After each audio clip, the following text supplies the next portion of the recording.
if we can talk about competitive advantage just for a second, you guys know all about how to compete to win in a lot of cases. For example, Internet Explorer versus Chrome, you've got Gmail versus Hotmail, got Xbox versus Wii, and all of these other areas of the Microsoft umbrella.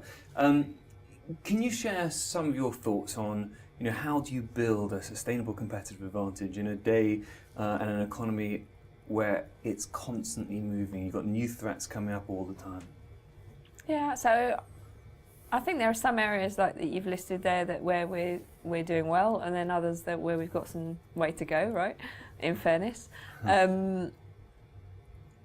I wonder actually whether it comes back down to this focusing on our strengths. There's not an aggressive competitive nature in Microsoft. There's a very individual competitive nature, as in if I was going to align it to a sporting analogy, there'd be a lot of golfers in Microsoft because they'd be hugely interested in getting the best that they can be, but it's not necessarily about being better than other people as a driver. And therefore people want to develop stuff and to work on stuff that's amazing and groundbreaking and what they think is the best that they can produce.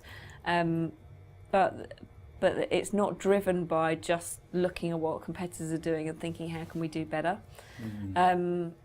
If I take the kind of Xbox example, when we were developing that, we always said kind of very openly, when we're not trying to build a console that would be the best and compete with, at the time, I think it was either Nintendo or Sony, I think it was Nintendo. We weren't trying to beat them, we were just trying to be the best possible gamer's device, as in it would have a lot of storage, it would have a lot of RAM, it would run really beautiful and well-made games, but it wouldn't be for the mainstream, it would be for the hardcore gamers. And then as we got to the point where we got to the critical mass, the mass of kind of hardcore gamers loved Xbox, then we started thinking, actually we could have different titles in here and we could compete in a different way and we could broaden the audience out, and it could be really as impactful for kids as it is for hardcore gamers, or it could be for family entertainment, and so it wasn't just a solely, we want to get into market and beat the market leader. It was really let's focus on what we're really good at, see where that gets us to, and then figure out how we build it into something more that could offer more for a broader set of people.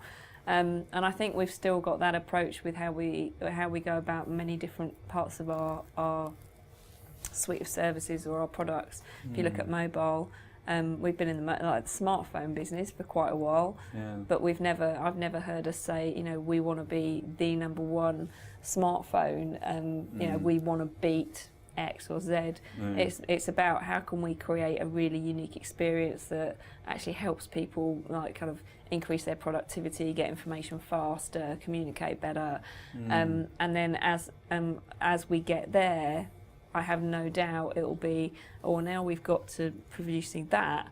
What else could it be?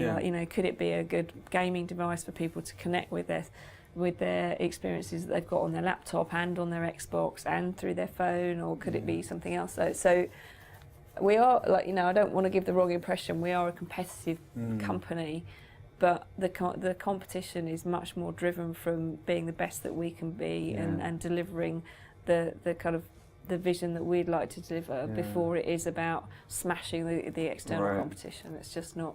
Yeah, okay. So not always looking in your rear mirror. I think it was Steve Jobs that said that a business is not about looking in the rear mirror to see what your competitors are doing, it's going forward with your vision.